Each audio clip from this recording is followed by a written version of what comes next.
Olá, meus caros, quero conversar com vocês a respeito das férias que devem ser concedidas para os trabalhadores. O regime de concessão de férias, ele prevê o seguinte, que a cada ano de trabalho, aquele profissional tem direito a 1 mês de descanso.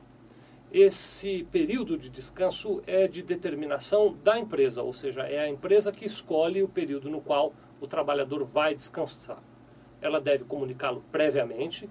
Nos casos em que esse trabalhador estude, é desejável que ele possa tirar as férias no trabalho no período que coincida com as férias da escola.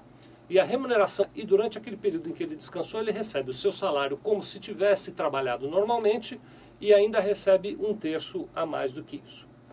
O número de dias de férias, que eu acabei de dizer que é de 30 dias, ele pode ser reduzido na medida em que esse trabalhador tenha uma quantidade elevada de faltas injustificadas ao trabalho.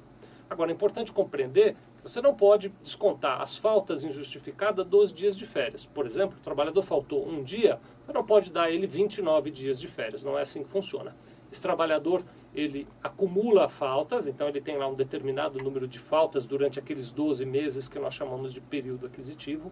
Existe uma tabela que você pode encontrar no nosso site www.sevilha.com.br, que determina, de acordo com o número de dias acumulados de faltas durante o período aquisitivo, a quantidade de dias de descanso a que aquele empregado tem direito. Para vocês terem uma ideia, se ele teve mais do que 32 faltas injustificadas, ele perde completamente o direito às férias dele naquele período aquisitivo, naquele ano.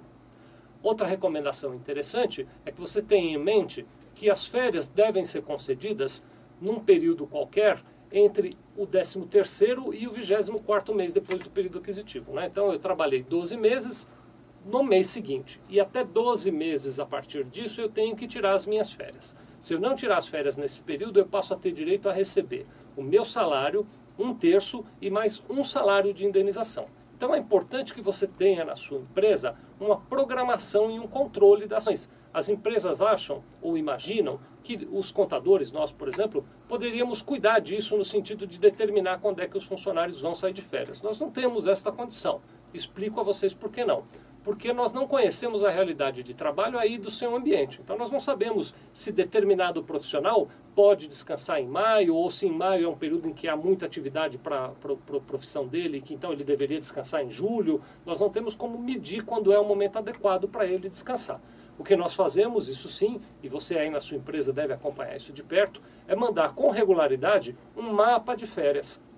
Então nós encaminhamos para você com uma certa regularidade uma relação que indica quais são os trabalhadores que já têm direito adquirido a férias, ou seja, que já cumpriram 12 meses de trabalho, e quando é que vence o limite para concessão dessas férias. Se uma vez que você determinar qual é a data das férias, você nos comunica e aí nós cuidamos da parte de cálculos e de documentos que precisam ser feitos para concessão dessas férias.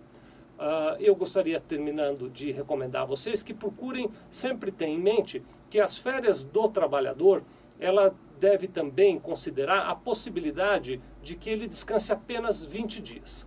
Nessa situação ocorre o que a gente chama de abono pecuniário. Ele descansa 20 dias, trabalha os outros 10 e recebe também em férias. Muito obrigado.